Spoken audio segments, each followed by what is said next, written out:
Hi there! Today on Ark Survival Evolved, we've made a few changes around camp, one of those being the fact that we have a Triceratops lying unconscious, but the next one being our new base. Take a look. Bam! It's literally a slightly bigger square next to our already really small square. We've got some new dinosaurs. We've got Veronica, who finally showed up, and it does 6 flips. And we've got this random turtle, and the Parasaur guys, Derek and Harold, who I just found and decided they would be mine. This is the tour. As you could tell, our 5-star mansion was coming together, and this giant room had all of one bin. I thought the bins were taller, so I made it 2 stories high, but actually they're only 1 story, so this was pointless. But it looks cool. Ever since the loss of David, we needed a new Logan Paul on our team, so I tamed a level 2 Triceratops, who was a bit overweight and not very strong right now, but with a bit of training and exercise program, he could get into shape and be bopping everybody all the time. I named him the best name I know, and the only name I could think of, Hank the Tank. We were a little short on hide, but this kind Triceratops volunteered, and after a quick check of its level, we knew it would be okay, so I pounced on him and let all of my men do the work. Flyby was the first to peck him on the bum, but then all the slow people eventually got involved. Digby and the other turtle that I don't know its name, I don't care about these guys, but eventually everybody got involved and it was dead in a matter of seconds. And this Velociraptor, before I could get off and harvest it with my hatchet, ate it, so we only got 14 hide. We had to have a talk. I think it's cool now. The time had finally come. The men had assembled at the edge of the riverbank for the epic battle that was about to commence. I tried to cross, but then got stuck, so I had to go backwards to get unstuck, and then got trapped in my own broken trap that I designed for a trike, with thatch walls. Yeah, I know, don't bully me. Anyway, after trying to reverse and accidentally going into Crappy Flappy's inventory, I eventually figured out how to turn around and began the swim across the river. This was going to be a big fight.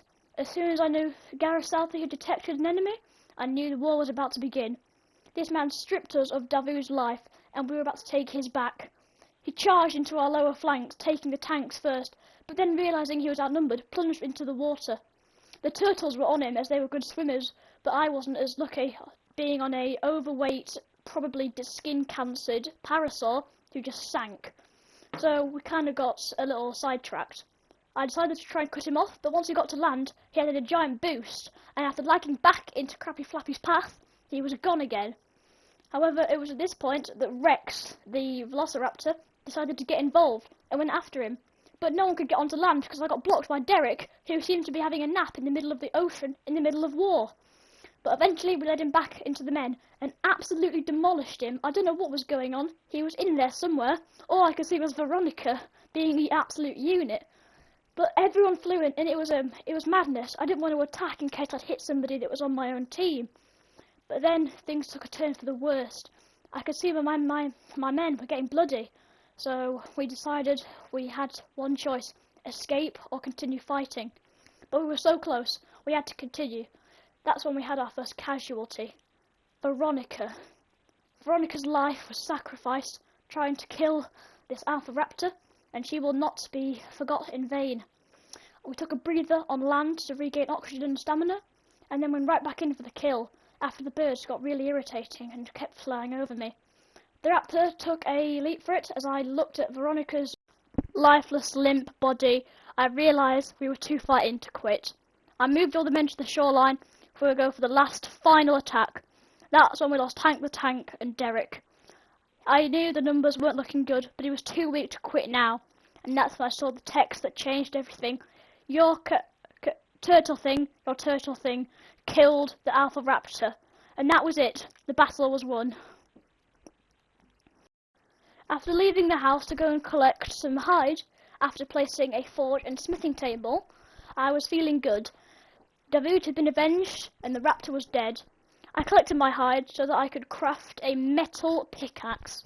This would help us in everyday chores, like kidnap innocent creatures from their homes and families to help us farm testicle-shaped berries. And then I pressed the craft button, and it was done. We'd entered a new age on the island, the age of metal. I was so happy with my new shiny pickaxe, I went to go show it off to everybody I knew. which basically meant about 3 dinosaurs and 1 man with an overgrown beard. So, after putting it into my hotbar, I looked at it for a second and admired it. No wait, that's my stone hatchet, I am literally colourblind. Anyway, after eventually figuring out how to equip it, I realised I was being blocked by the door. I couldn't leave. He just sat there, blocking my passageway. He thought it was hilarious. I was getting very irritated and considered whacking him with the pickaxe, but eventually he moved. I went to go show off my pickaxe to all of my friends, but they aren't really my friends. I kind of just kidnapped them and forced them to be my friends. I tried it out on some nearby rocks, and it's really cool. We got a lot of metal, lots of flint, and then it became nighttime right in front of my eyes, and I got really spooked. So after getting one last rock, I decided to turn around and go back to base. After showing the dinosaurs my new pickaxe, it was pretty much it. We entered a new age, the age of metal.